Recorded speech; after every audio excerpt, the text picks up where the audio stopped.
中東戰爭衝擊到咱的石油天然氣供應，經濟部含中油正在推行第二條海底輸氣管線興建計劃。不過，環保團體認為講呢，這施工會影響到北海底的生態。環評委員也認為講對生態影響就要重新評估，相關資料也要補充，最後是國際保證在先。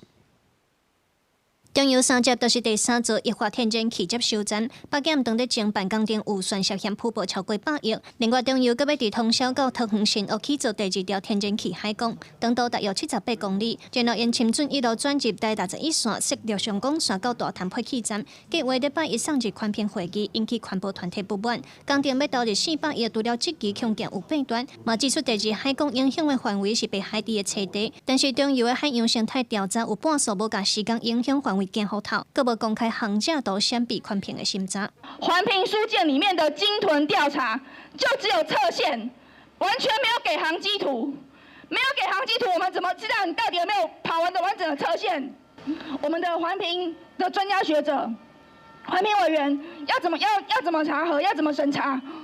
環保團體認為，無應該第三接犧牲海草島生態以後，閣要來犧牲即馬已經存無到50隻的北海底。並對這期中油表示，設公算有採取回避敏感生態區來規劃。主管機關經濟部表示，地權說書有機保育對策，未來在北海底的棲地作業船隻航速會有限制，嘛即是監測來兼顧環境甲人員安全。計劃期程化大約5年，預估在121年進入我們的營運期間。在管線路徑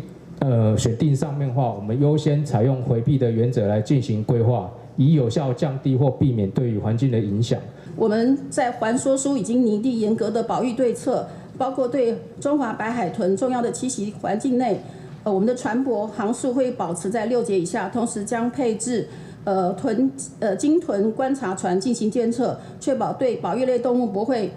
產生